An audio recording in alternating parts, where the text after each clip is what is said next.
have a series, I think. Don't worry.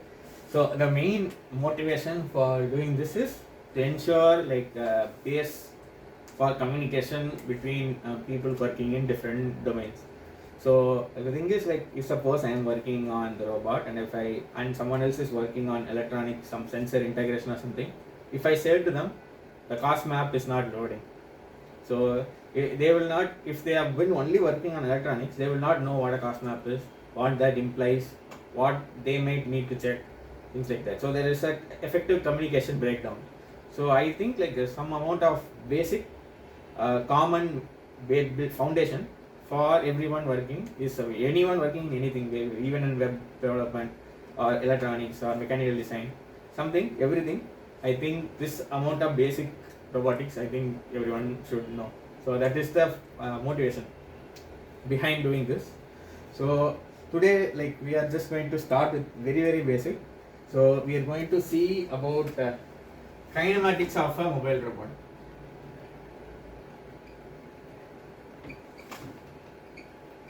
So what that means is how we move the robot around, how do we measure the movement, and how to control the movement. Basically, that will be the logic, say what you call the outcome of this session.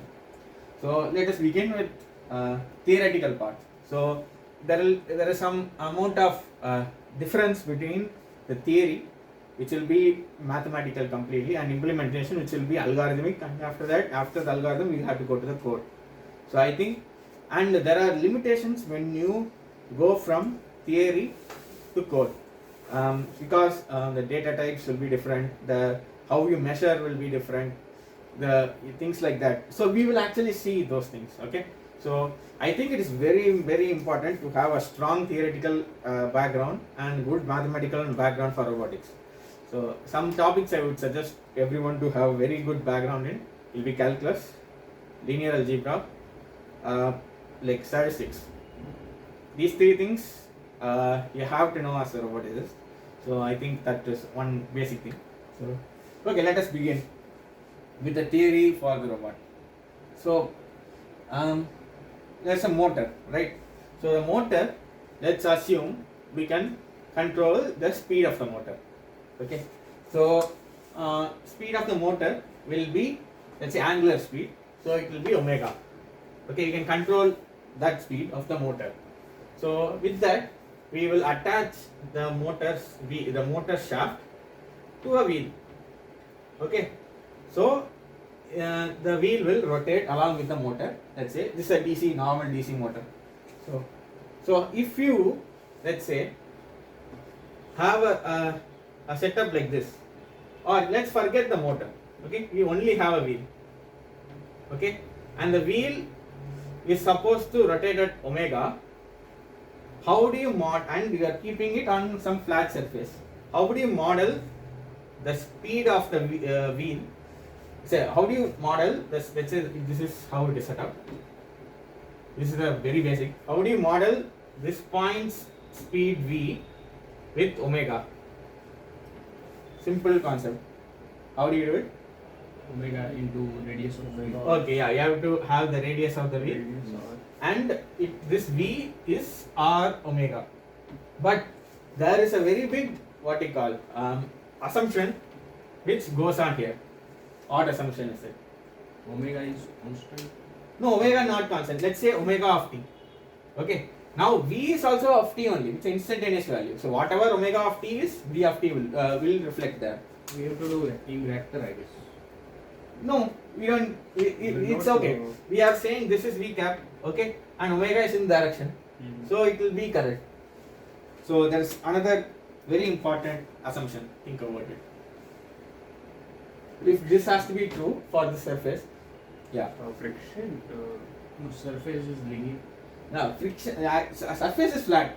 That is okay. It is actually relating to friction. Think more.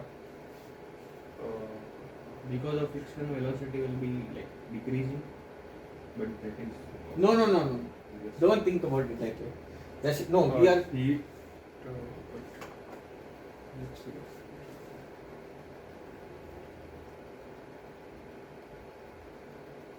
This is the fundamental for our entire robot model.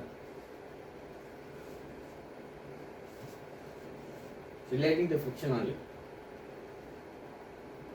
You will have learnt about it in school. Yes. Please? Okay. So there is something called as pure rolling. So this wheel should not slip. So if it slips, this relation won't hold good. Right? So you must have sufficient friction between the ground and the wheel so that this is pure rolling. Pure rolling in the sense means that this point effectively has zero velocity with respect to the ground. That is the concept of pure rolling. So, and it does not slip. So, yeah, that is why this relationship holds good. So, this is the foundation for everything we are going to do. So, now we are talking in terms of omega of t, v of t, right? Everything is instantaneous. Now, if I want to find the distance traveled, what do? Standard procedure. Distance traveled as a function of time. How do I do it now? Your velocity into time. Yeah, velocity into time, but now we are working in functions. So it's simple. So it will be v of t dt integrate from 0 to some time t. Right? So this will be equal to integral r omega of t dt. Zero dt. So r is constant. So integral of omega t dt you will get time. So you will get the distance. Okay. This is basic concept. This everyone is familiar with. Now let us move it to a little bit more complicated system. Okay. This will be the two-wheel robot. So you have a robot, and this is our robot. These are the two wheels. Okay, this is a very simple system. How, and you assume that this entire robot is a rigid body. Okay, so it does no rigid body means all the points are in equal distances at all times on the robot. If I give you, so this is left wheel, this is right wheel. Let us say I give you omega L of t, omega R of t. Okay, and both are same radius, small r. Okay, small r, both wheels are same radius. How do you define? So this is, let's consider a direction u cap. U, how do you mention u? U cap. Okay, this direction is u cap. How do I represent speed of the robot along u cap with omega L and omega R, and the radius R? Do I need something else, or is this enough? We have to do like vector sum. We have to like take in consideration of direction, means omega is in which direction, clockwise or Okay, anti-clockwise. good. So we have to assign convention first. So what is the convention? You can choose the convention. How do you want to choose Clockwise omega? positive, anti-clockwise is negative. Is that the normal convention? Usually what is the convention? Okay, anti-clockwise is positive. Yeah, let's Because take anti-clockwise it gives positive. forward. So anti-clockwise positive means, let's say you are going like this, okay? Like this, it is positive. So it is clockwise. Like this is anti-clockwise. Oh, No, it's it is going clockwise. ahead. That means it's clockwise rotations happening, right? ah, yeah. Okay. So it's negative. Okay, one in one wheel it is clockwise, another wheel I think it will be anti-clockwise. No, Like no. We have to like see from which frame we are seeing. Okay, we are seeing, this is the view. You are seeing from top, okay? You have to, the omega R of t and omega L of t can be in either direction. That is okay. Whatever value, it is instantaneous, or can be anything. You just need to fix the direction for rotation of both wheels. So let's do that. If like see from above, then both will rotate in clockwise to go like forward. So it will be, we can conventionally give it positive. Okay. In that frame, if you see the another wheel will like rotated. So like inverted. So it will be like look like anti-clockwise from that frame, but it is we can We have to give convention something like. Okay, so okay, we can choose one convention. So this is positive. So like rotation, say into the board and out from here. That is positive direction. Okay, for both. Let's say let's keep it. Okay. Now how do you determine U cap? You know U cap is in the direction. Like what is speed along U cap? Yeah. R into omega plus omega L. What is your proof for that? R into, let's write it down. That is instantaneous for like velocity. No, into integrate. everything we are discussing about right now is instantaneous. We will move to measure like over time afterwards. You are saying omega L plus omega R. Yeah. Okay, both are functions. Okay, is this the point? This point? Is this the correct value? So, you suppose. So now in this, let us consider this. Okay. So now I give a speed this point omega L. Let's say 2 radians per second. This one I give 2 radians per second. So this wheel will move in a speed what we call. Let's say R is 1. This will move at 2 meter per second. This will move at 2 meter per second. But now we are according to a formula. This point will move at 4 meter per second. No, it will move at 2 meter per Yeah. So Both this will what is be the the same. what is the mathematical problem here? second. Like we have to add according to rotational dynamics. No, just think. Don't too much. Just add it.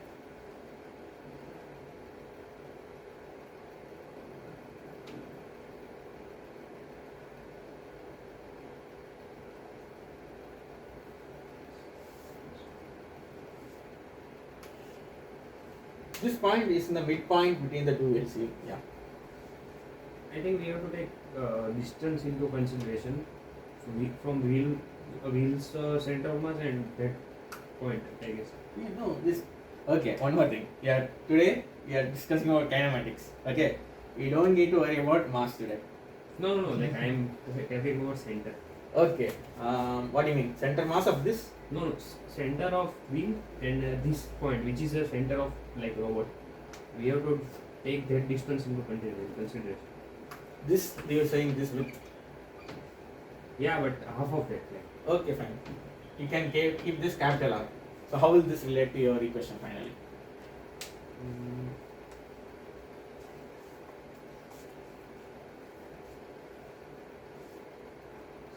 Wait one second. Did I start recording? Yeah, it's recording.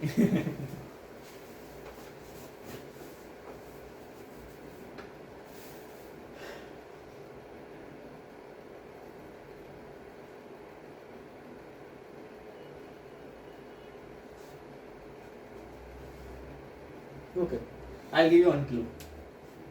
The midpoint of this are all always on a straight line. So you can use some straight line segment properties. This is half. So like each wheel is impacting half of its velocity to that point. I guess. Yeah, logically that's somewhat from logic. From mathematical standpoint, how do you define? We have to take consideration moment. No, don't worry about today. We don't need to worry about mass.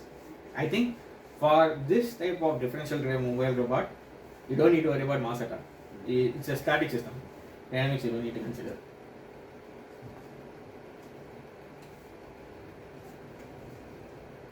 I have learned about something. The resultant velocity is in I think rotational thing is that the distance of point from that point into velocity of that point.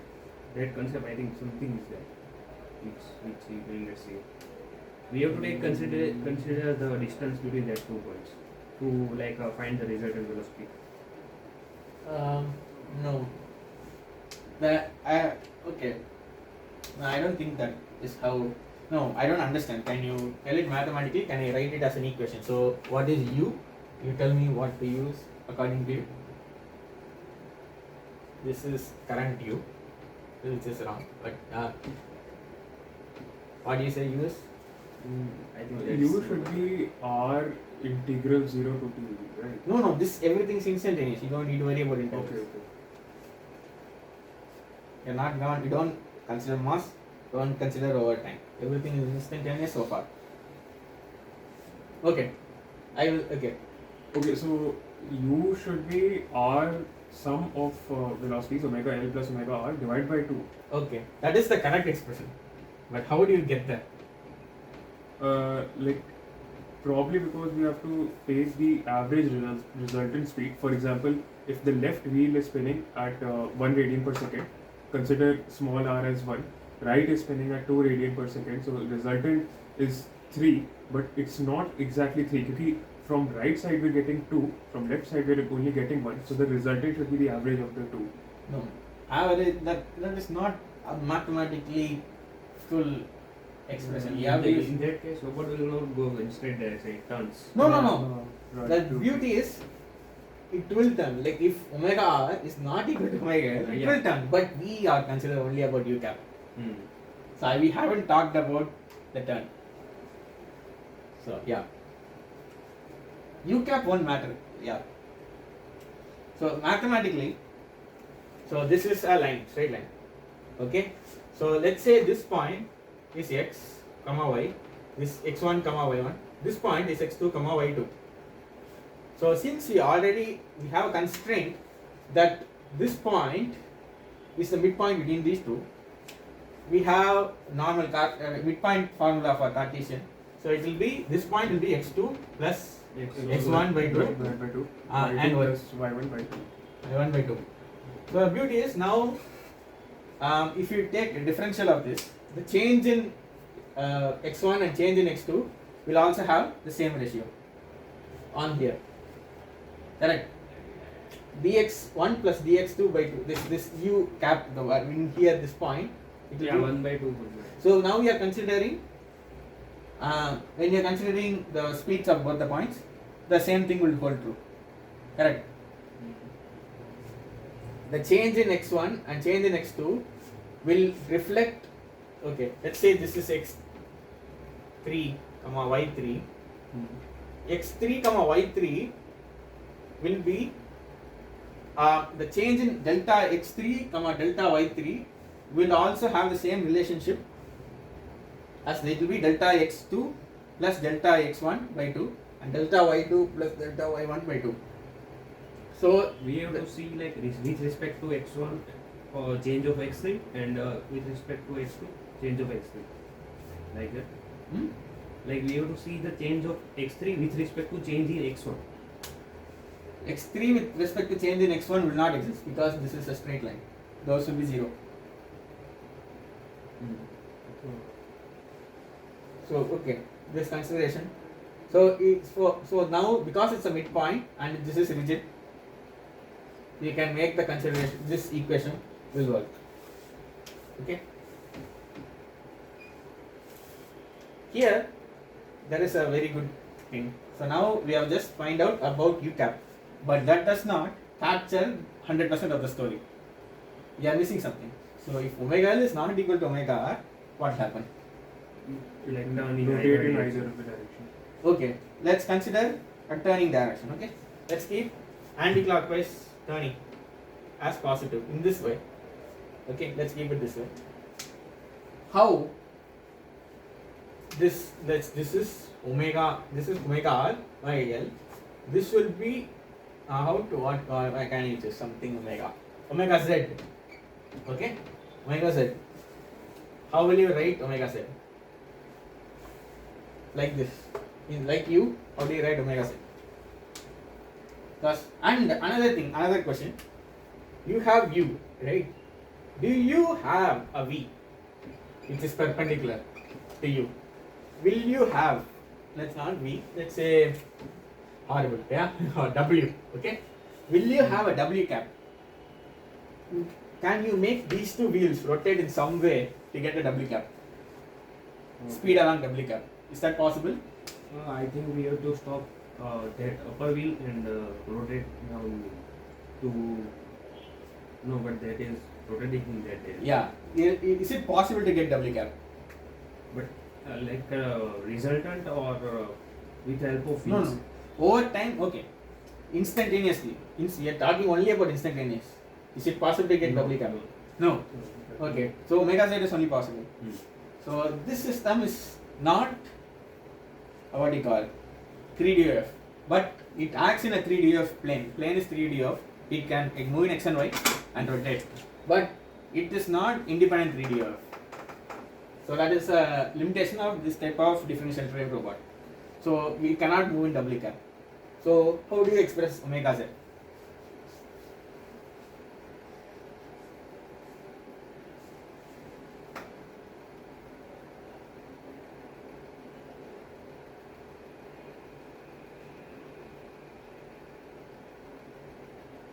Omega r minus omega l by 2 by 2 by down. Okay. Mode of omega l minus omega r, it will be there. Mod.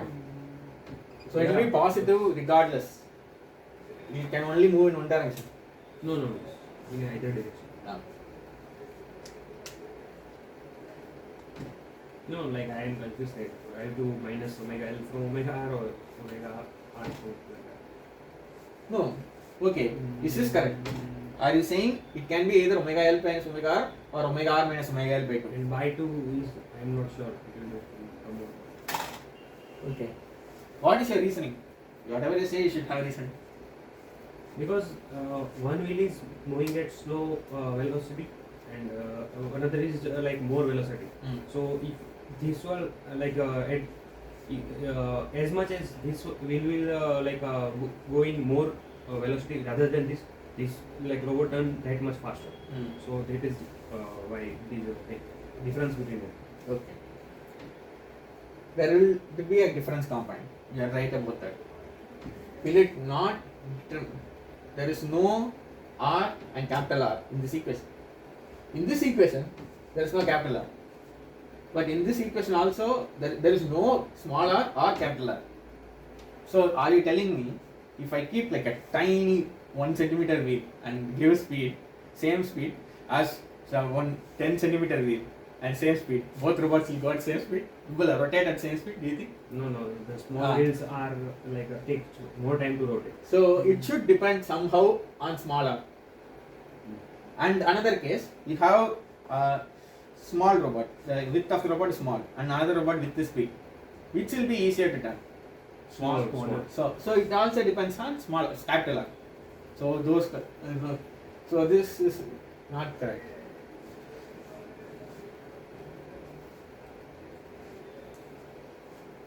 Our resultant is angular velocity, means length component will be cancelled. So there must be common division. Yeah. Like 1 is over. No, but we need expression, no? Yeah. That is dimensional analysis. Dimensional analysis is for physicists, not for engineers. Genius. For eliminating options.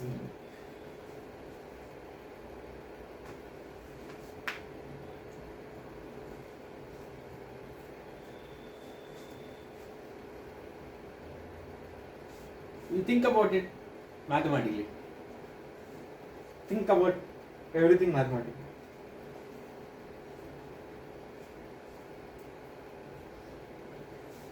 Okay, first we have to take into consideration of 2-point velocity.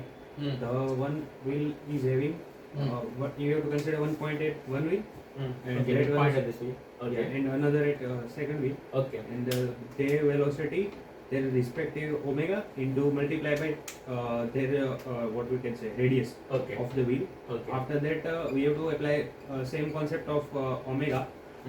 That is our velocity v, and from that we have to find omega, and omega is equal to, we know that v by r.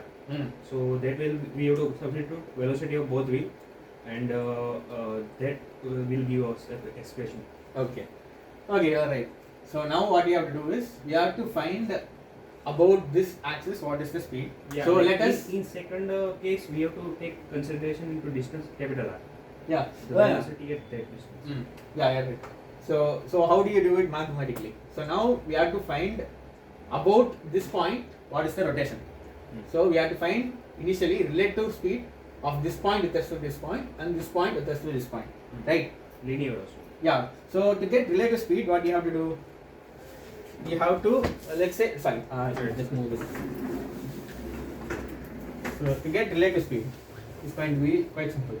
So this is the speed you already got for the midpoint about this direction. About what is this? So what is relative speed of this in this observer frame? So it will be mu minus omega. small. No, this Small minus r. this. So Smaller into omega. R Yeah. omega Minus. minus small u. Okay. So this will be so what will be this? R omega then minus u. Okay. So now let's calculate first one. Okay, R minus R omega L plus R omega R by 2. So you get R into omega R minus omega L by 2. This will be omega. What? No, this will be Omega Z1. no. The units are wrong. This will be V relative of this V of relative. V relative VR. VR. V relative R. So what will be V relative L?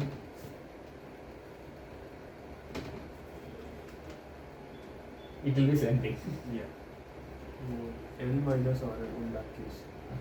R into omega Omega L, L minus R. L minus R, right? Yeah, minus. Either ways. This V relative. Now we are seeing that this point is moving exact opposite speed of this point. Correct? So what does that mean? Omega will cancel each other, and Zero motion. if both are same, then it will be cancelled. No. What that means is these two are moving in a circle about this point. So whatever the speeds may be of both, if you are observing from here, they always move around you at some speed.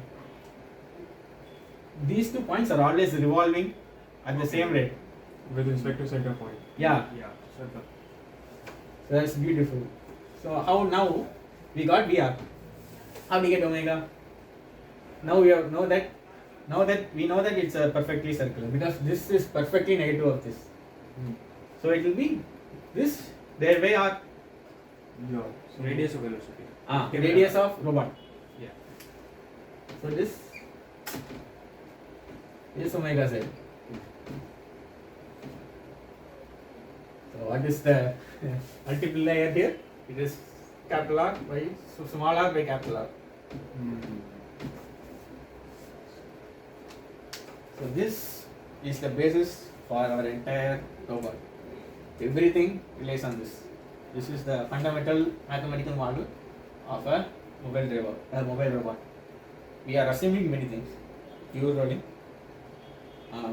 rigid robot, and perfectly able to control. And both wheels are at same distance from center. Same distance from center, same diameter of a wheel, so many things. So these are design considerations. You have to make sure in your design that all this is true. Then you can simplify to this formula and this formula. Like when we have to give command, I want to forward the robot. So we will give two velocities, two wheels. If I want to give command to rotate the robot, so how we give? The beauty is now okay. This is forward kinematics. Given omega r and omega l, we are calculating omega z and u. But typically, you only care about u and omega z. Because you want to say robot move forward, robot rotate. Correct? Okay. So now all you have to do is you have to rewrite the equations. Okay, we have to derive from these two equations, omega L and omega R. Yeah, you have to solve. Yeah, exactly. Yeah, that's it. Okay, same as I have done in omega L. Yeah. So you'll get what? Right, for omega L there will be an equation. Omega R there will be an equation. From these two, we have to solve. Yeah. So what will they be? Then you can just try to solve.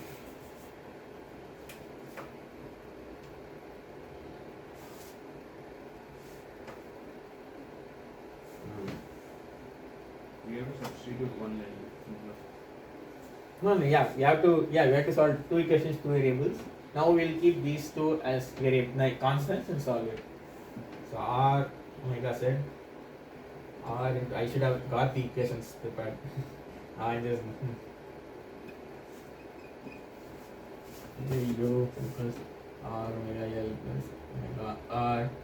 So now you add these two, this will get eliminated. So you'll get r omega z r omega, this is omega plus omega that. Okay. Now no, yeah, it two will be is, cancelled. no, two is with, yeah, it should be there. 2 should be there. 2 are. Yeah. Okay, for subtracting. Yeah, it should be there. So now we subtract it. Now, no, we add both. We'll get 2 into r omega z plus u equals 2 times of small r omega r. So now 2 will get cancelled. So now we can take r to the denominator. So capital R omega z plus u by small r will be omega r. Okay, this is one equation. So now you substitute this to here or there, what will you get? Omega L.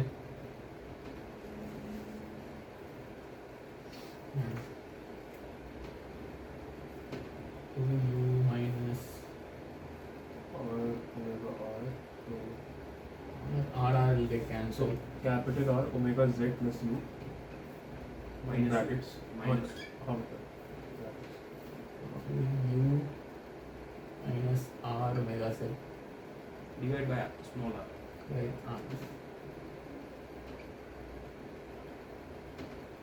Okay, so I'll rewrite here. So now you get, this is the inverse kinematics. So you get omega L is u minus r omega z by small r, and this is u plus r omega z by small r. To get, now our inputs are u and omega z. Now we put into this equations, we'll get what speed the two wheels should be set to move at some constant u and some constant omega z. Quite nice.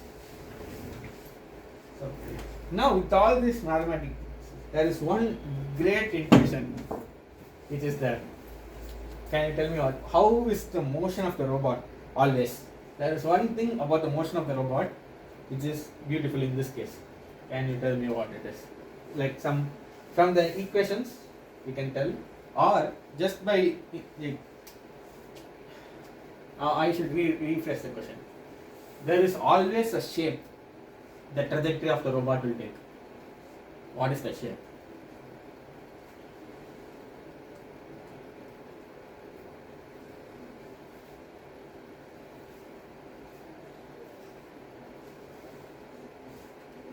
Straight line in turns only. Now, think about it. Like we are telling about the path on robot traveling. Yeah, the trajectory of the robot is always a shape.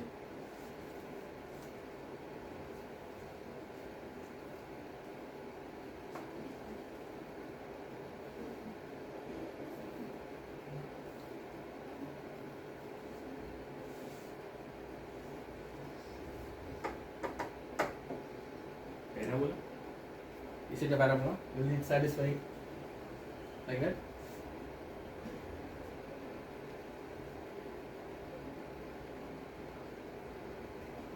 Okay. Now imagine this case. There is this robot. Okay. This robot. You are giving some u and some omega. Will it move in a parabola? Now let us take two extreme conditions. Okay. Omega z is 0. It moves in a straight line. Now make u 0. It rotates about center. Two extreme conditions. Any other condition, how will it move? You will discard those two extreme conditions. In the extreme condition, it maybe go to straight and only rotates. Those two are also the shape actually. Like those two are conditions for a shape. I'll explain. Don't worry. Can you figure out the trajectory? How will it be? When if one is not zero, how will the trajectory be? Like both are not zero. Both are non-zero. Maybe like in Something like similar to a sine wave of sorts. But Okay. No. Okay. Okay. You are saying okay. Consider constant. Constant u. Constant omega z, but non-zero. Circle. Yeah. The trajectory of this robot is always a circle. okay. Even the straight line and point rotation are also circles. Straight line is a circle of infinite radius. Point rotation is a circle of zero radius. Oh, yeah. The trajectory of the robot is always a circle. That's a good observation, and this can be extended to many concepts. Like you can simplify it for following a path or things like that. Yeah, yes. Okay. We'll get to that part after in navigation.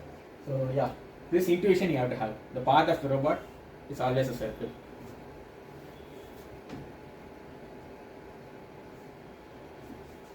This was nice.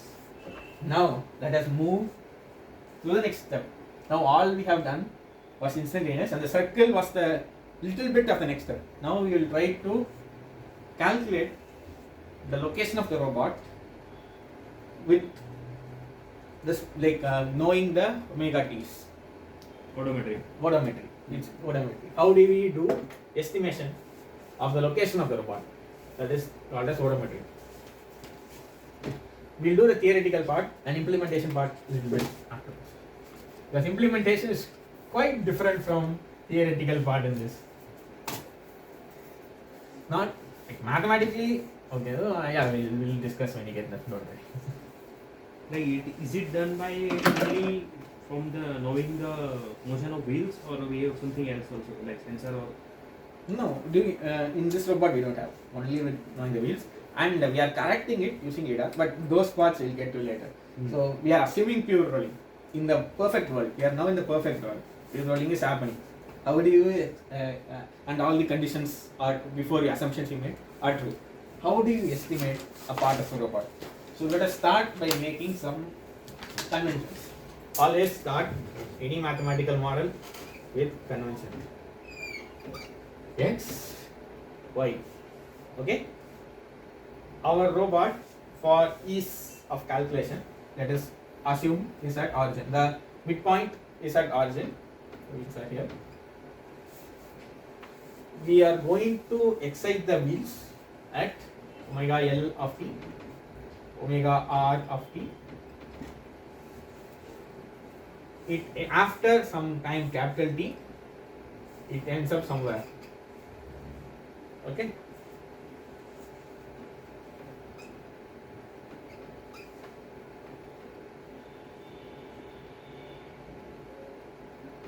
This angle is theta. This is x comma y. Knowing omega L of t, omega R of t, and over the entire time period from 0 to t, how do you estimate x comma y comma theta? This is the main question. We know over the entire 0 to t, we know omega L of t and omega R of t. Over the entire list. So omega L of t, it can be a sine wave or a cosine wave or a square wave, anything. Similarly, omega R of t can be anything. Finally, after time t ends up somewhere. So knowing these two, whatever the functions these are, how to estimate x, y, theta? This is the question. Okay, now let us think about it a little bit. Do you know what is a state function and what is a path function?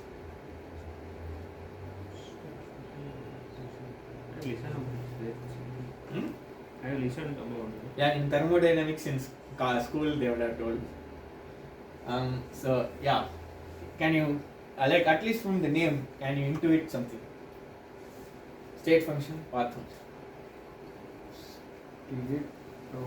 State function defines like how its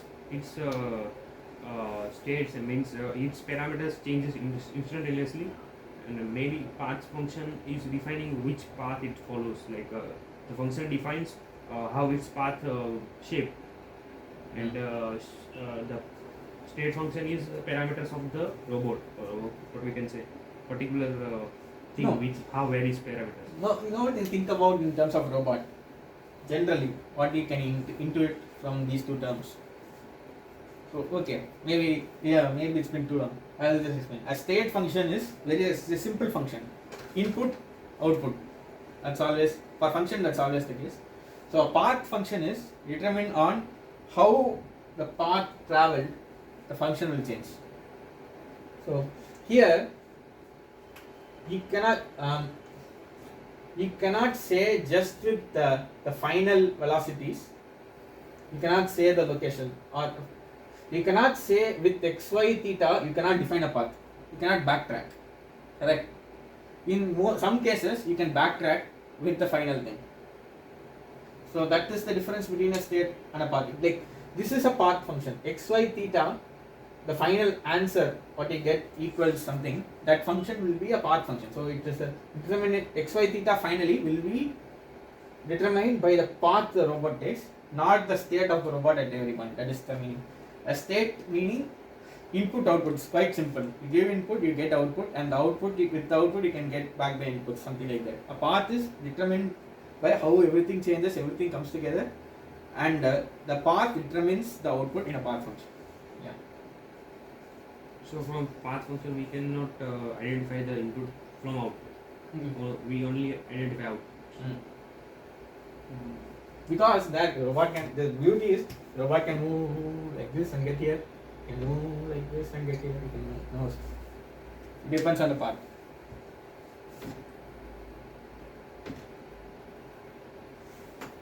Okay. How do you mathematically model the situation?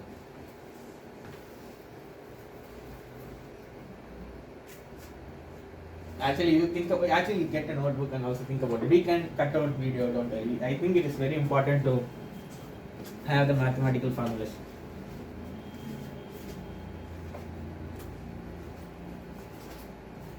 Xy is a time, like in form of time t.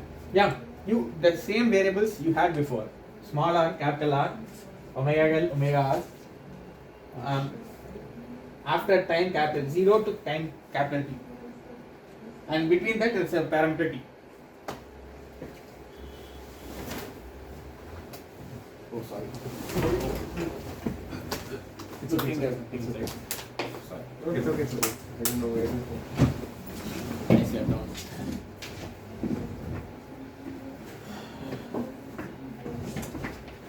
It will take some 5 minutes to think about it. I'll pause the video.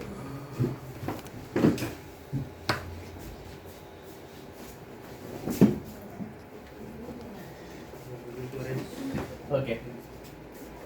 So typically, okay, you got it. So basically, any typical problem like this, you have to consider an intermediate step. Okay. So what will the intermediate step be and what will it be? So let's rewrite the final variables just for convenience sake. Since this is 0 to capital T, we'll keep this as capital X, capital Y.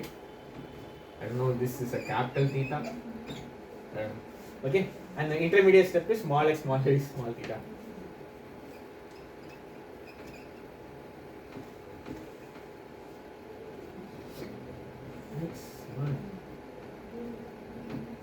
Okay, so now if you think about it, theta of t will always be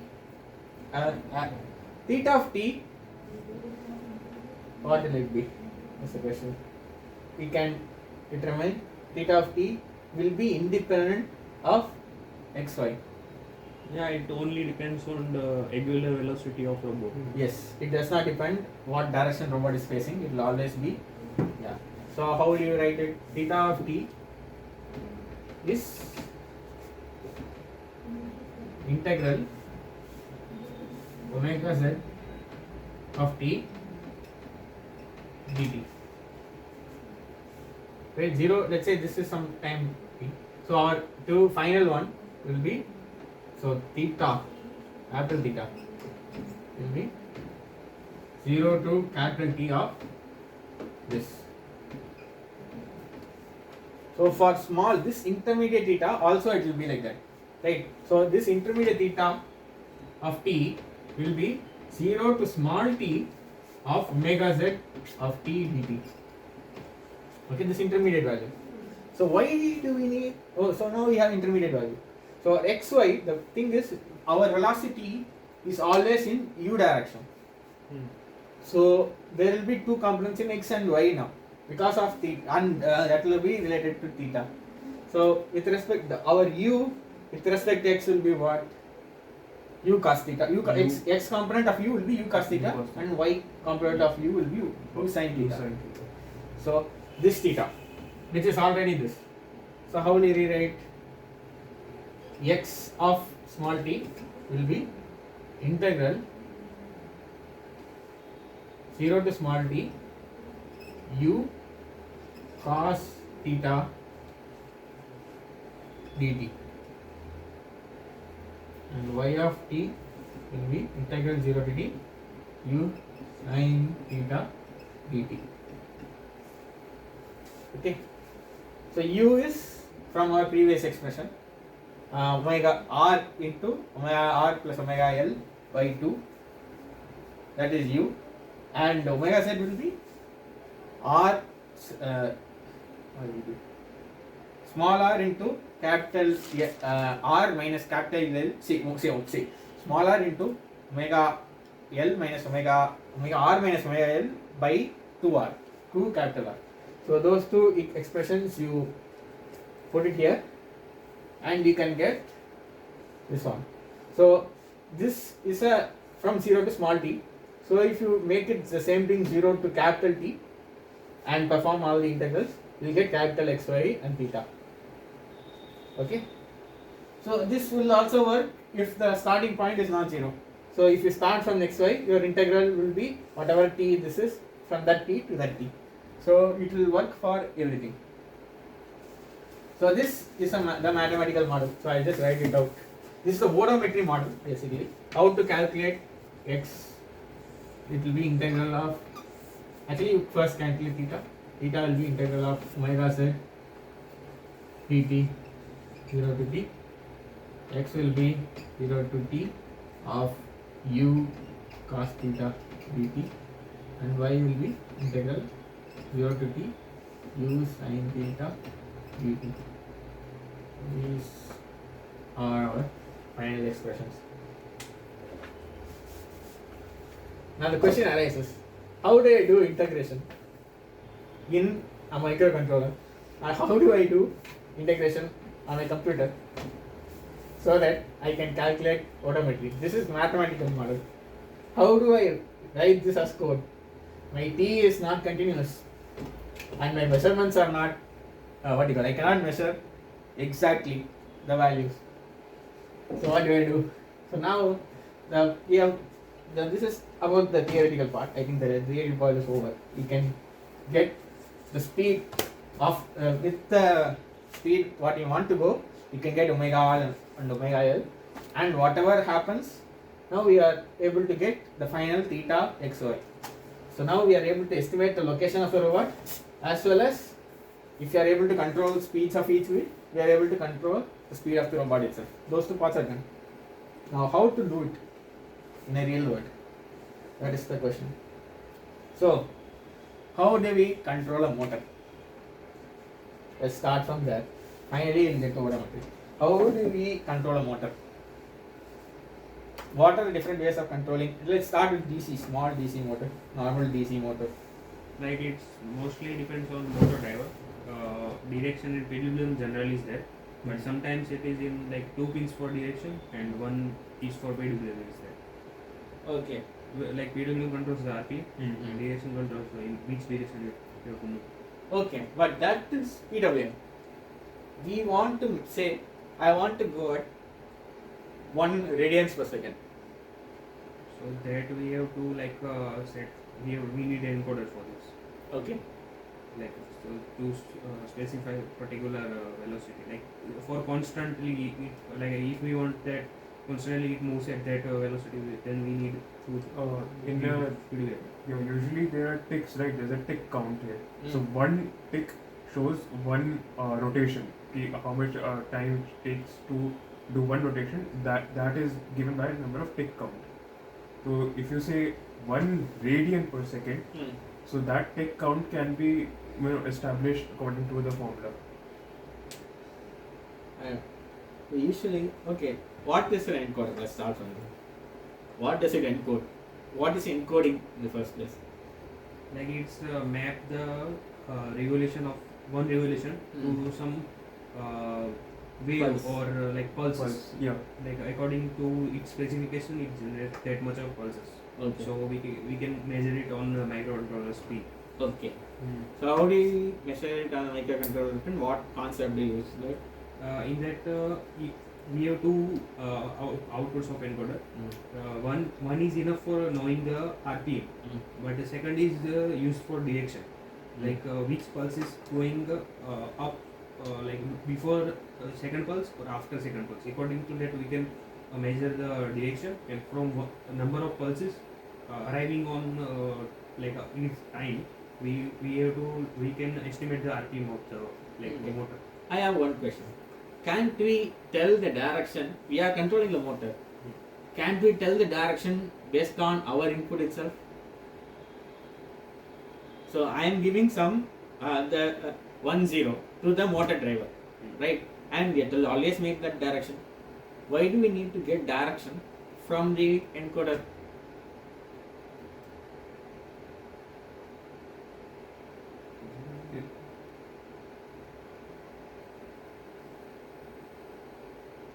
Is it like a cross-checking mechanism to ensure that this is the correct direction as given by the input? Will it ever be wrong direction? No. Yeah. When we are giving direction and we are giving speed, so after that if in the feedback mechanism we have to implement something like that. Like if it is required like moving at more speed, then we have to give opposite velocity from the signal and to come at required speed, because we know that direction we know, but after that if we go at a higher velocity, we have to give inward command through the microcontroller. So we need, after that its direction it's going in same direction, but we are giving another command to move it on required velocity to come at that particular velocity. So that is different at that time, but it is moving in that direction. Okay. So it is constantly changing the command we are giving. Okay. So when the time you are giving input, the wheel might be moving in a different direction. No. Okay. No, I'm not trying that. The first, if I go 1 radian per second, I will giving command. It is moving. But if it go like suppose 1.2, and in feedback we got 1.2. So but I want 1 radian per second constantly, then I have to give command to less velocity or in reverse direction I have to give command to change from 1.2 to 1. I don't think you'll give direction in reverse. You'll just reduce the PWM with the duty cycle, right? In that case. Okay. I'm confused. We have to reduce speed. Yeah. So what is the necessity for this? For this type? This is called as the case which I told, just one pulse. It is called incremental encoder. This one is called differential encoder. No. What is the name? Rotary encoder. No. Rotary encoder is just for measuring rotation. Quadrature encoder. This is called as quadrature encoder.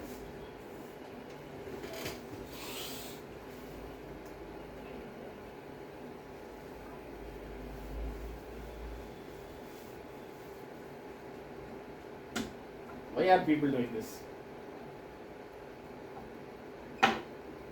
Why are they keeping 2 sensors, 2 pulses? You can simplify the system, no?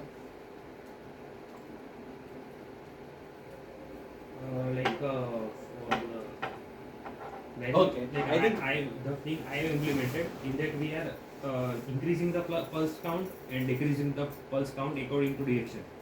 So I think it is for that to know the direction. Okay, so one is to set the initial parameter that this direction, this much PWM, Other is where in case I want to change that.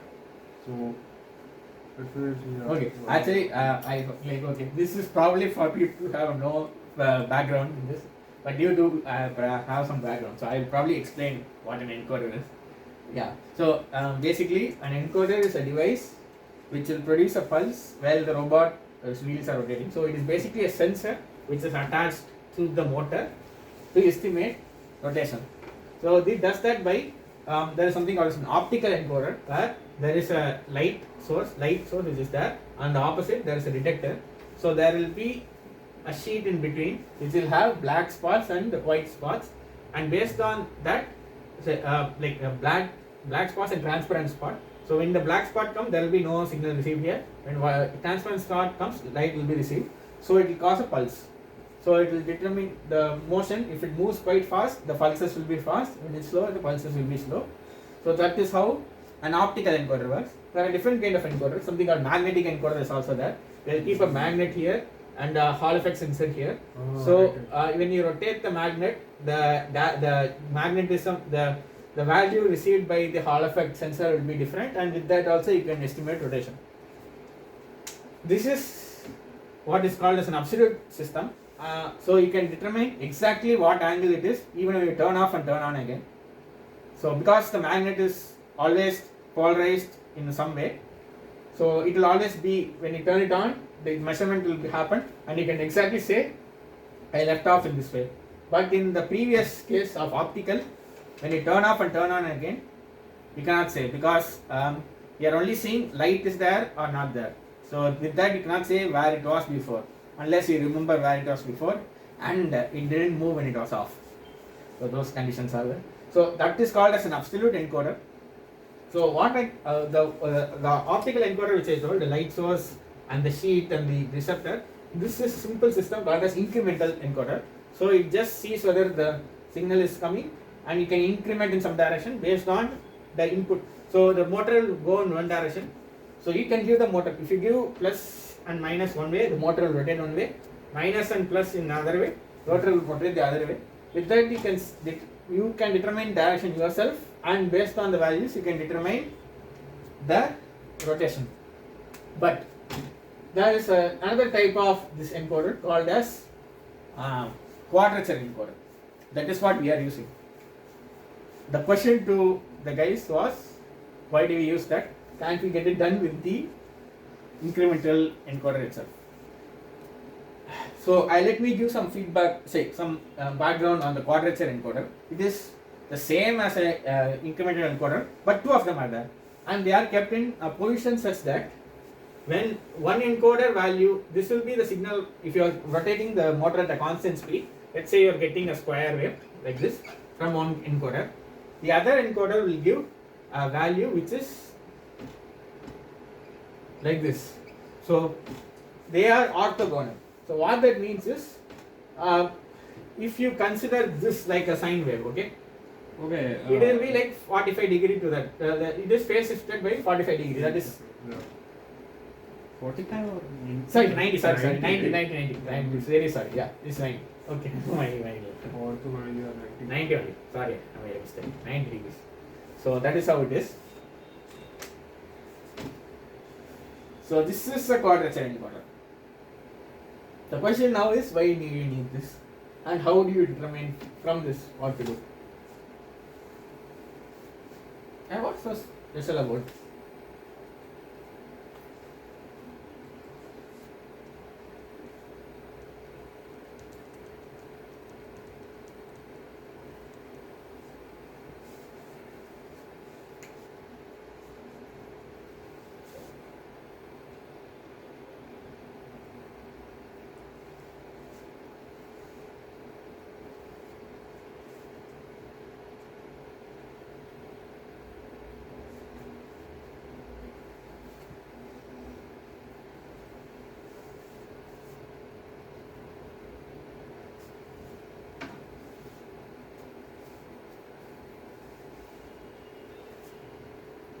Okay, another question. One question.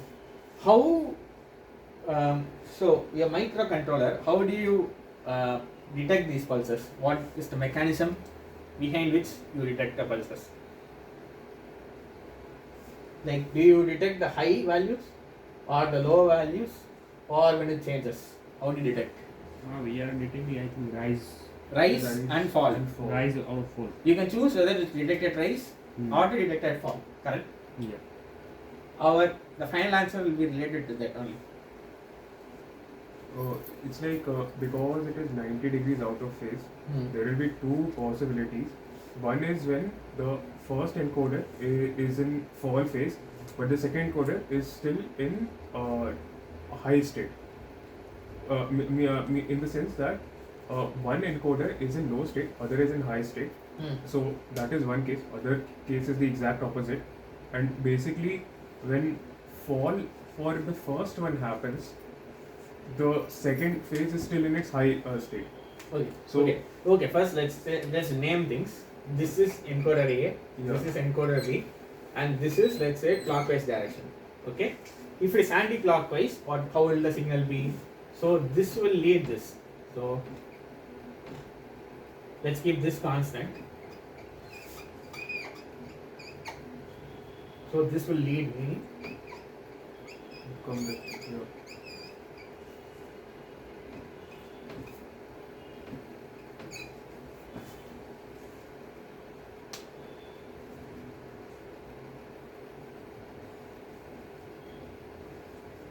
Like we can set convention that this the if B rise after A, then clockwise, and There is no another is anti-clockwise.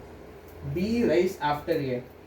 How do you say which is after which? That's the problem. There is no before after concept. Everything is from the start happening.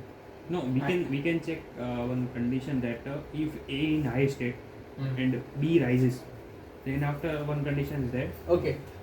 And other is A in high state and B falls, then second case. Okay. You are saying it in reverse, so you can only check when rise or fall is happening.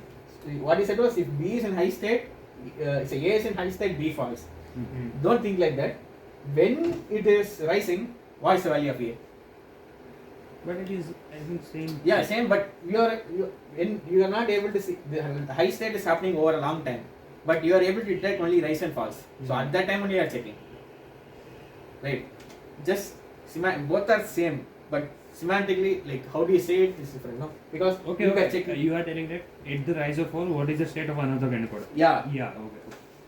So you are able to only check at rise and fall. So let's say here, there is first rise you are seeing, A is rise you are seeing, B is low, and fall it is high. Similarly, when B is rise it is high, and B is fall it is low. It is actually opposite here. So now here A is rise low, here A is rise high. So with this you can say direction. But we already said we can determine direction. Why do we need this?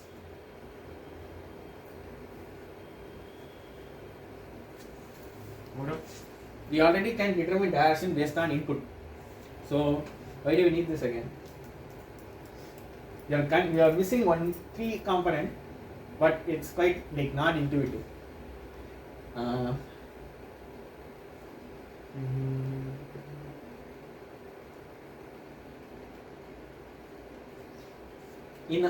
Consider a real robot. This is actually quite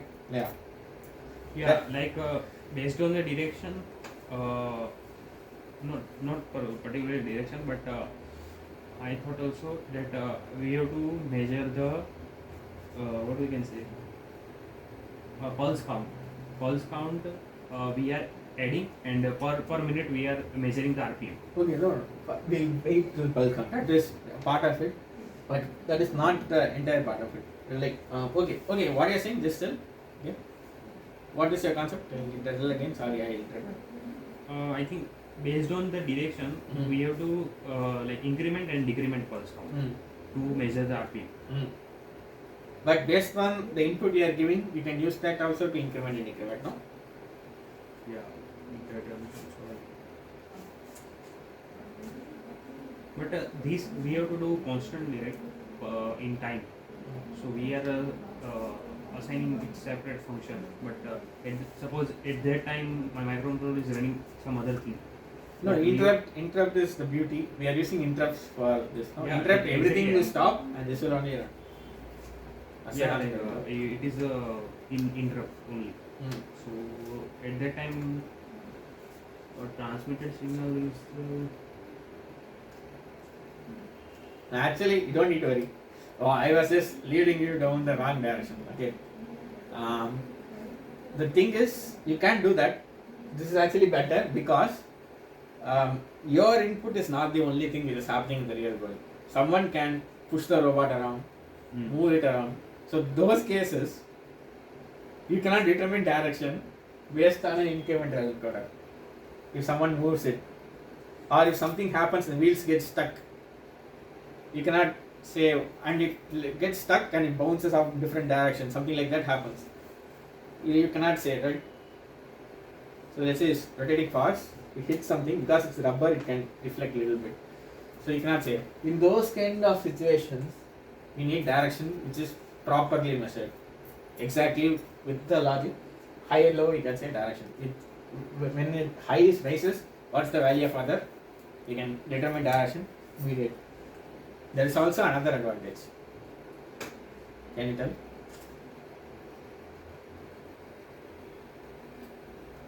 like measuring of direction. Okay. No, apart from measuring of direction, there is also another advantage of using this kind of setup. Quadrature setup. We can, since it's happening in rise and fall, so effectively it's keeping a count of the number of ticks that's happened, right? So it's trying to keep up a count of in a way the distance your motor has traveled. Yes. No, that is possible even incremental. We count in incremental. Okay. So in an ideal case, when there is no deflection or anything, no one is moving it, you can do that. We can set that when B rises or falls, we based on that we are putting condition to call interrupt. Yeah, right. So yeah, that is same. You can use A, B, or both to see. So with that only there is an advantage. You think about like, okay, so I have an incremental. Say let's say forget B, okay. I have A. One rotation gives me, let's say, 100 pulses for one rotation, right? So, 360 degrees I can split into 100. So my accuracy will be 3.6 degrees. 3.6 degree, right? Is that good? Like that is not good. So if I measure number of pulses, I get 100. Now I'll do one more thing. Now I'll measure at every rise and every fall. So what will my value be now? 200, right? Accuracy. You are increasing accuracy. No, you are considering only one. Now you have 200.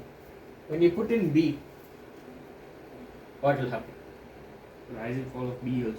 You can say rise and fall on B also. 4. Yeah, so you can get 4 times the accuracy as one. So that is another advantage. With simpler system, but you can get more accuracy just by changing a little bit angle. You don't need very small system.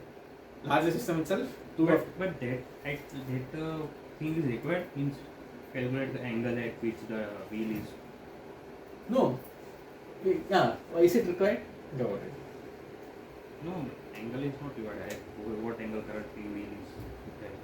No, but okay. Let's get that. We need that. What angle wheel is at is not required. How do you determine speed? Speed, number of pulses in particular time. I will increment and decrement count. Okay. So number of pulses at particular time. No B is there. Only A is there. It will be when you have it will be 100. When you have and you are considering only one rise, 100. 2 rise and fall, 200. If B is there, in the same duration you get four counts. Let's say one count is happening in the particular time. If you consider both A and B and optimize, you can get 4 counts.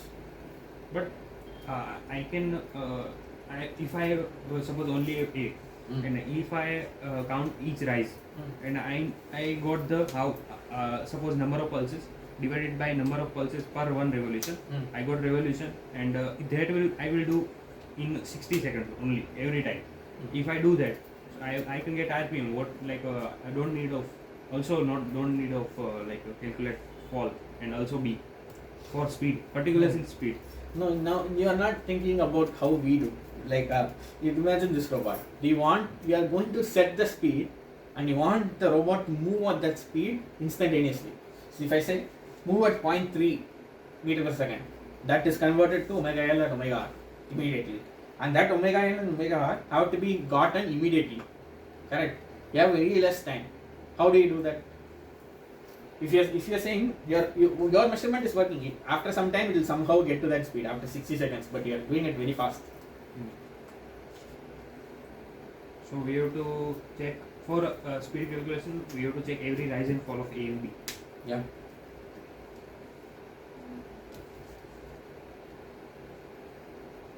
So the thing is, beauty is, let's say you're rotating at some 0.1, let's say 0.1 radians per minute, slow speed, and you are getting one. You only have A, and you are only checking rise. You are getting one tick per your measurement. So let's say you are measuring at some time interval. You get one tick per measurement of time. So you divide it, you get some speed. If you get 4 ticks per measurement, you can, let's say you are observing that there is an oscillation. Because between one and this, there may be resolution you are increasing. That is the meaning. You are getting more accurate value. It's like ADC. Let's say ADC is there. No, it's similar to that concept only. So ADC is analog to digital converter. Let's say you have a 4-bit ADC. 4-bit ADC meaning you have only 4 values. So you have 0, 0, 0, 1, 1, 0, 1, 1.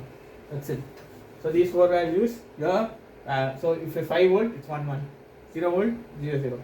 You cannot have middle values. So if you have 8-bit ADC, you have much more accurate value. So if you have more number of value, you get more accurate measurement. You will get 0.01 measurement, you get 0.012 or 0.015. That level accuracy you can get with this one. We need that level accuracy when you are thinking like 100 is actually quite less, because 3.6 degrees you are measuring 1 tick. Okay, so we are measuring speed, putting that condition if one of the like either A or B or rise or fall. We are putting that condition to measure ticks. We are putting condition to measure the speed is either A or B, rise or fall.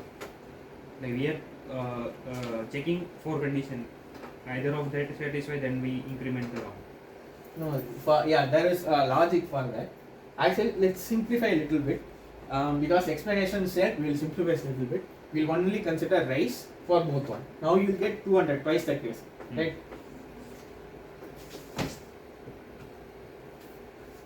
Only rise you consider. So when you consider only rise, so this will be the logic. So when it rise, some rise happens in the pipe you have only one interrupt, and it can tell you which interrupt is being called inside that interrupt itself. So you can check. So you check if A is rising or B is rising. Okay.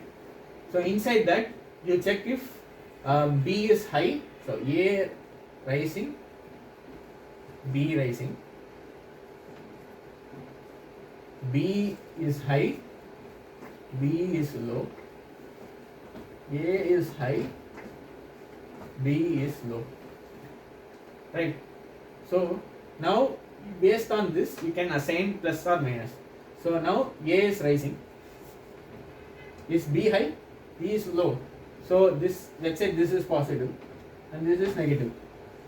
So first case, A is rising, B is low.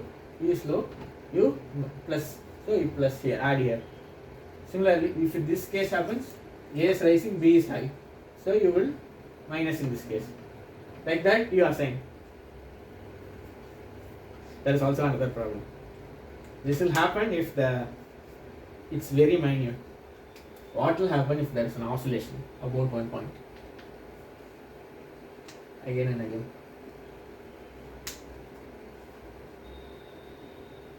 So slight oscillation. So if I go from this side to this side to this side to this side, B will always be high. And so what will happen is, so A is rising. So A will fall in one case. Fall we are not measuring at all, because in this case we are not measuring at all. A is rising. Usually this is the logic which we are using, because in the pi pico we cannot measure rise. We tried. We can only measure fall. There is an option in the code, but when we try running it, it's not working. So we are only able to get double the accuracy. Theoretically, you can get 4 times the accuracy. So we can only measure fall. This is a problem in pi pico. Maybe in the LESP32, you can see if it's possible. So you can only measure fall. So this is an oscillating condition.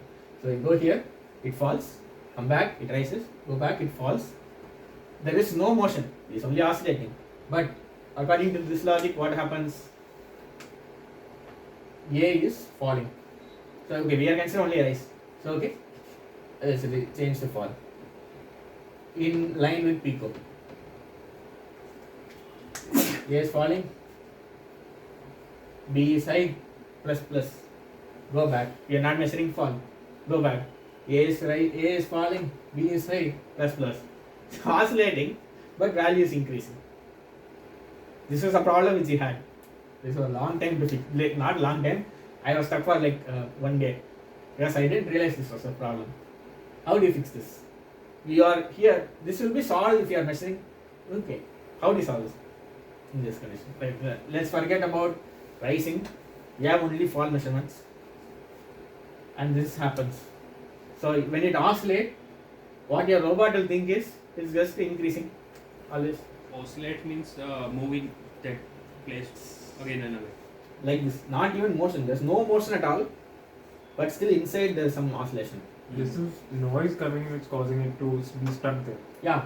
But because of our logic, it is thinking that it's moving. How do you prevent this?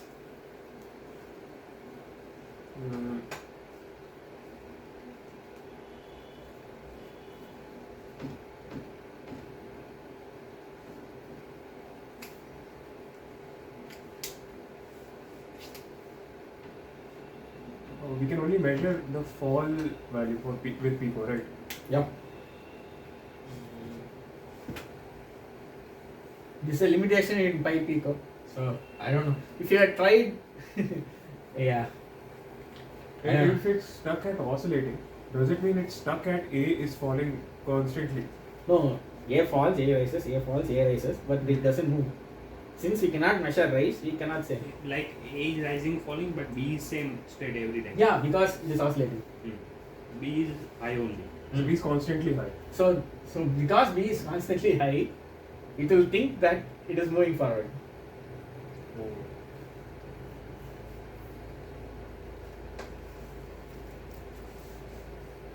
What is the resolution for this?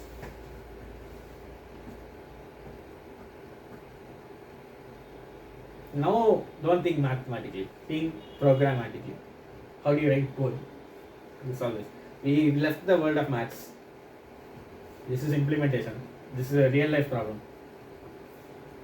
We can measure once A is fall and next is B is fall. Yes. How do you do that? Like when A is falling, after that we can set on flag. Yes. And after that we check it. If it is not measured A, then we check for B's fall, not check A. Okay. What is given there? Yeah. So how many flags will you need? So this will happen for both A and B, right? Yeah. So you'll need 2 flags. No, but we can set and unset one flag only. If like Will it be enough? one, if A falls, we are setting flag. After that we check that it is set or not. If it is set, then we measure B. Otherwise, it is we are checking A only. The problem is there can be a change in direction. Directions. Like if this can rotate this way, suddenly there can be a change in direction. Okay. In that case, it will happen. In that case, we have to accept it. So how do we counter that? Your case will work if it is always same direction. when the direction change happens, we can also keep another flag for direction change to see when the direction has changed. So say if we're going forward, so A is leading when we're going clockwise, correct? So for clockwise, when A falls, B should be high. But then if the direction reverses, so when A falls, B should be low. So if we can keep a flag that checks when there's a directional change. But the problem is that according to the oscillation problem, A Yes, is falling and rising, but B is constant. You are telling that we have to put two flags for A and B. Yes. We have checked that A is fall, then after set A is flag, and B is fall, then B is It flag. is a B flag. That's it. Alternate flags. Okay. 2 flags, alternate flags. You And, can counter for every condition. And for checking, if Okay. A's flag is set, then we not check, otherwise check. Yes, that's it. Yes. If you see our code, that will be the case. So this works. This logic works if you have limited by either rise or fall. If you have both, even then I think you need the logic. But I haven't worked on that, so I don't know. You have to think about it. If you have both, you get 4 times the accuracy. I don't know. You'll need 4 flags, so you have to think.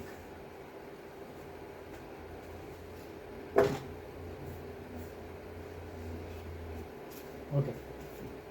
It's a concept we need. This is real life problem which made us stuck for 2 days.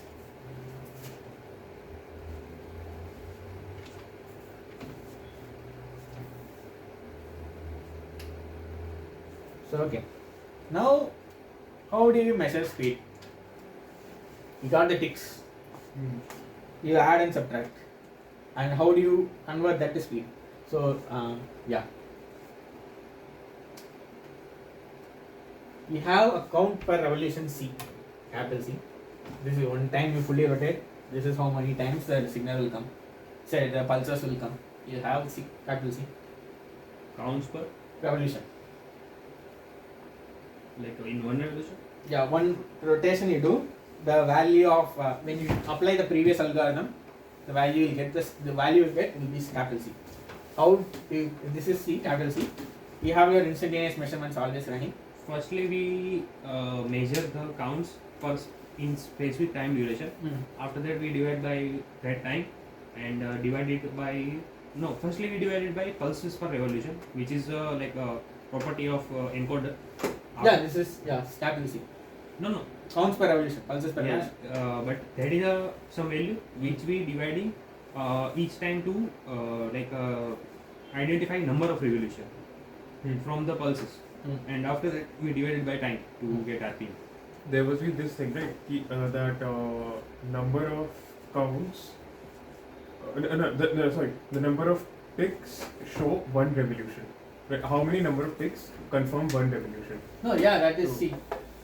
That is only right. That is constant for a setup. That is constant for a motor with encoder. No. Here ticks means what? Ticks meaning One pulse or ticks meaning the algorithm, the output of the algorithm after one rotation. Because we are considering 2 ways. So yeah. after one rotation means I can't understand. Let's say there are like 200 ticks happening in one rotation, right? Assume. So That is C value. 200. Ticks means one pulse. Like Yeah, this. tick meaning a pulse. But since we are doing the AB system, 2 into 1 pulse will be our counts per revolution, right? Because you have 2 A and B and you are measuring only at fall. So our value will be 2 into counts per revolution if you measure one from one channel. Okay, that is the value of C. This will be 2 into counts per one channel. When you are doing both rise and fall, you can get 4 into counts per channel. That's max. So this C is there. Now, first things you have to fix in embedded programming, timer. Yeah. You have to have a timer. So for us, we have gone with I think 50 Hertz for this. So 50 Hertz, you are doing a measurement always. So how do you do a measurement of speed to do the control?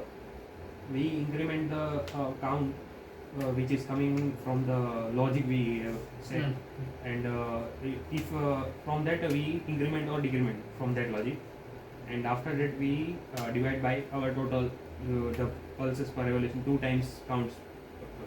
and No. after that we So divide by time. in our algorithm, it is cumulative. It's a value which is adding from previous values continuously. Correct? We are doing plus plus and minus minus only. Yeah. But this is instantaneous value. If you are, let's say, running the robot for 1 hour, that value will be some 14 million. How do you divide by this? No. I will store Delta. previous count Yeah, subtract. in after completing that time duration. Yeah. So that's the concept. So basically, the algorithm will be current count minus previous count divided by C into 2 pi. Okay. 2 pi by C. So this is be converting to radians per second. Right. So you remember the previous count from the previous cycle from current count. Afterwards, you set the previous at the end of the algorithm. At the end of this, you set current value as previous for reuse every time. So this way you can measure the instantaneous. Okay. How now we have measurement. How do you control? This is, I think, what is arrived displacement or what you will say. This is speed, instantaneous rotational speed. But you have to divide with time, right? Yes.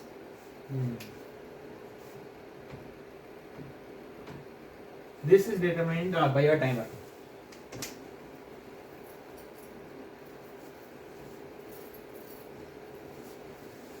Okay. Now, how do you control? You have measured. Using the measurement, how do you control? Your out. The input to the motor is a PWM value, not to the motor. Your input to your motor driver is a PWM value. We have to implement control system, Yes. How to? like normally PID control. Well, how is PID implemented?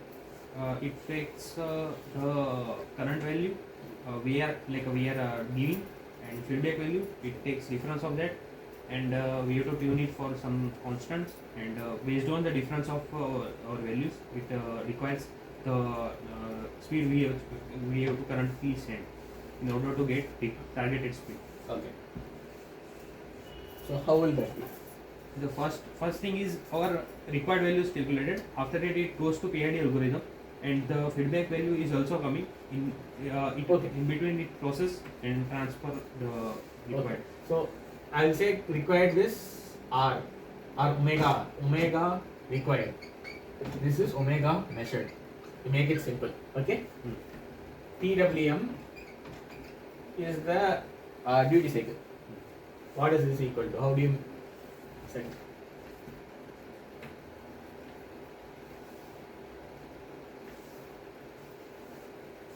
Like some constant into omega required minus omega measurement. Okay, you can make this as what you call error. Yeah. So error is omega required minus omega measured. So typically PID Kp into error. This is proportional constant plus Ki into integral error dt plus Kd into d error by dt. How do you calculate this and this in a microcontroller? We fix some time duration. We add that values, and in differentiating, we get the delta of error. We store error, and next error we calculate and take difference of that and divide by time. Okay.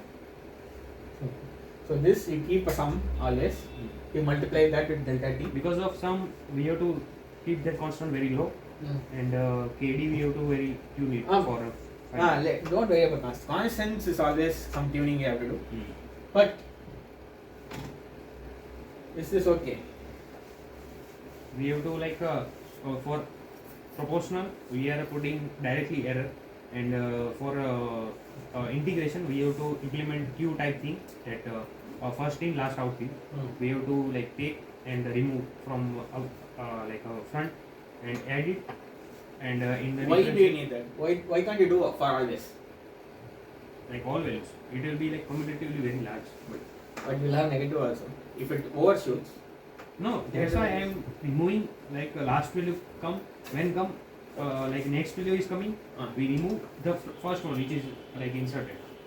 So I'm like moving the values, discarding the previous ones, not like putting same value. No, I don't think we are not doing that.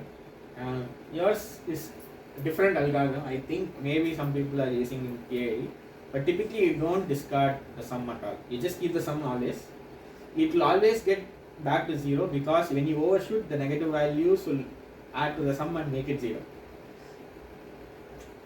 Like it's the system is stable. Like it will become 0. The sum will become 0 somehow. You don't need to remove values and have. That's a wastage of memory also. You are remembering previous values. Right? You just need to remember the sum. One value remember, just sum. No, I'm like in ours we are doing 10 values we are measuring. Every time we calculate sum of 10 values, removing the above one and inserting previous one, and then after also again calculate sum. Yeah, but that is not required. You just need to remember one sum. You don't need to remember anything, just the current value add to the sum. We are telling every time adding, Yeah. plus. Yeah, that is a system we are using. I don't, that is quite complicated. I don't know, that is not PID. That is something else. You are doing something. Usually in PID, you have to keep the sum of everything. No, it is PID only because integral component is not affecting that much. So we are not. I built a self-balancing robot. What? I built a self-balancing robot. No. Okay. In a self-balancing robot, when you build, there's a rule. Initially, when you start, you have to keep your KI 3 times of your KP. So that's some rule which it's actually worked. I simulated one in Gazebo. It worked good. So that's something. So it's not like KI is not implementing that. It depends. All 3 values can be high or low depending on your system conditions. You should not. And sometimes the KI is very important in like those cases, the self-balancing robot. So yeah, you have to keep always adding. That is the PID that I know. Okay, your concept is quite good. So let's rewrite it in the mathematical form, in that like discrete form actually. So KP into error plus KI into sigma error into delta T plus KD into error minus previous error divided by delta T.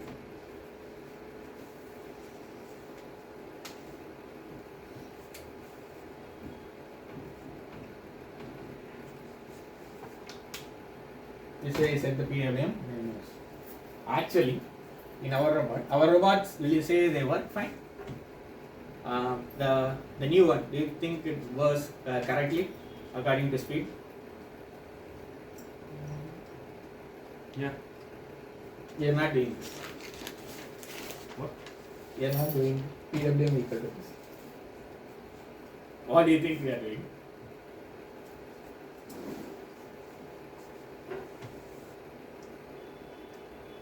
It's not what you are doing is not actually PID, but it works.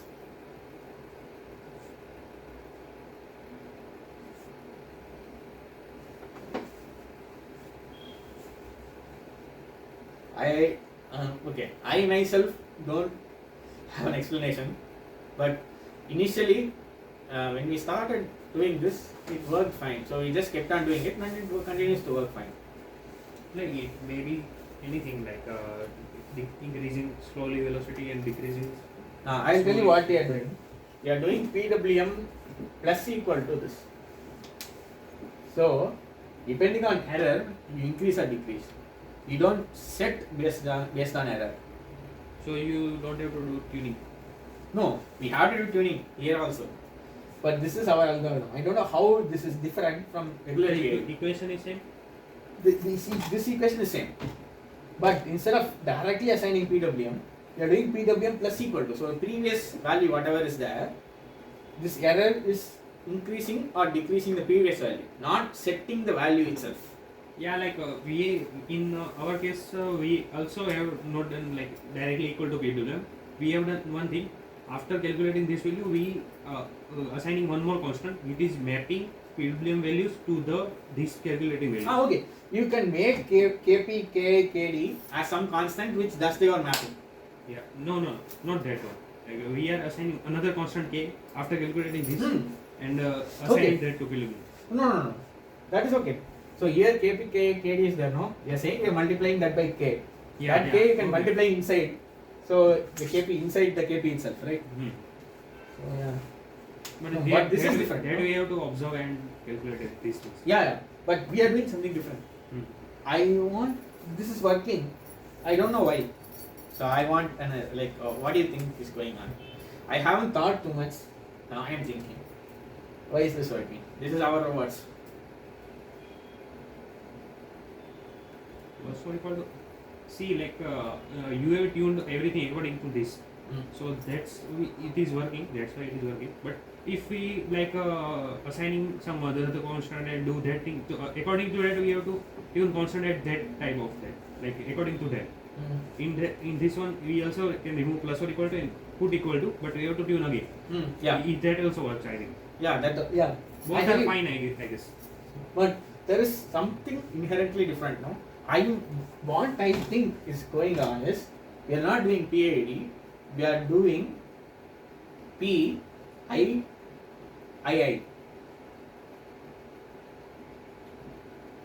Your D becomes your P, your P becomes your I, and your I becomes double integral. Something like that is happening.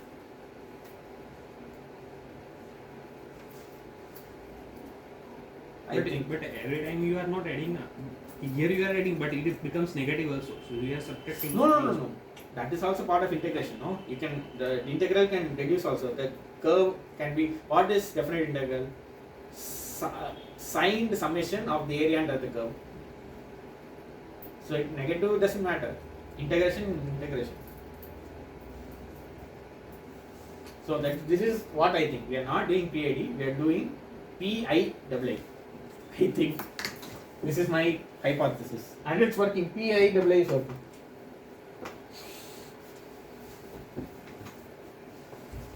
In our vision, we are doing PID, but actually, when the constants, final output is the PWM, if you write PWM in terms of PID, this is what's happening. Yeah, don't worry. Yeah, peace out.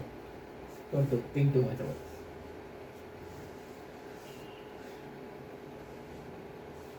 Volumetry. Now we can calculate speed. How would you calculate robot location? We have the previous expression is in integrals. From that we can measure x and y location. From the starting point. So now you have. Okay, you are asking in code. Yeah. How to determine x, y, theta as how you would integrate in code. So it will be in terms of sigmas instead of integrals. Adding. Yeah, sigmas. Summations. So how will it be? But x and y depends on theta also. Yes. So we have to first calculate theta every time. Yes. So I always, this is a better way to write theta x y. Actually, because you calculate theta, use it in x, use it in y. When you write the code. And you. How will it be? Yeah, expressions. Sigma theta expression is sigma of w every time. Plus equal to what? Your plus equal to your omega z expression, which was integration. No. The beauty is you give plus equal to. That is your integration. So omega z. Omega z. Omega z into delta t. Okay, that we are also doing some time. Yeah, timer. We are doing this at 20 hertz. Sigma, plus equal to omega z into delta t. Now, same way, this is plus equal to u into cos of theta. Cos theta delta t. Same way, u sin theta delta t. That's it. Yes.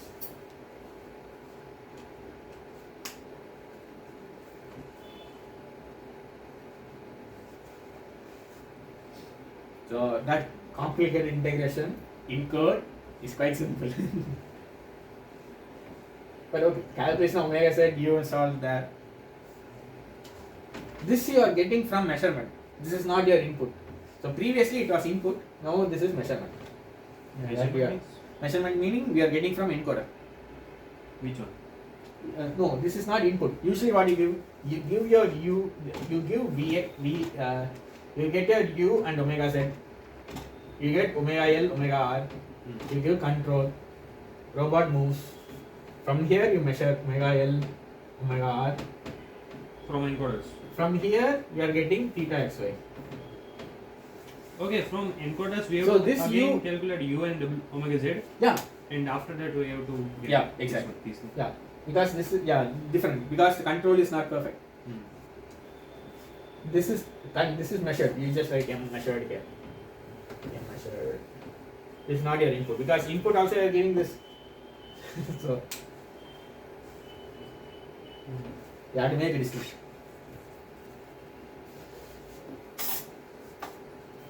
Yeah. This is the basics of kinematics of a mobile robot. Okay, I'll take some, I don't know, questions or feedback or something. We'll just have it in the end. Yeah. How was this? Or any feedback? Nice. I liked it. Pretty good. Okay. This is the foundation for everything you are working on.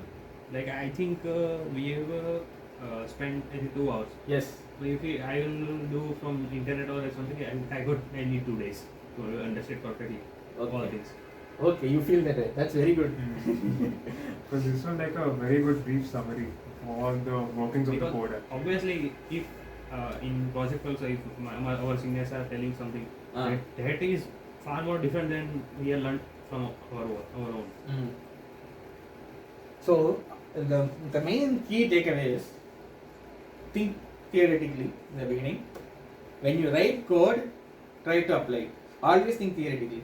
Don't think start writing code immediately. I think that is the main thing that I want to say. Always map out mathematical model before you start writing any code. So you might have had this like the experience with that what you call the system. FFT system. So if you had you did correlation manually.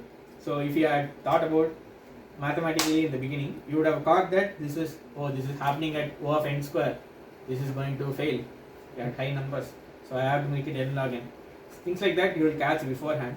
So time will be saved. So some main thing, but you will catch things in writing code also.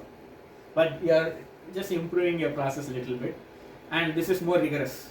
And when usually in this situation is okay, but usually in like you are doing you have to explain to someone. So this is simple case, but you have to explain to someone about a project.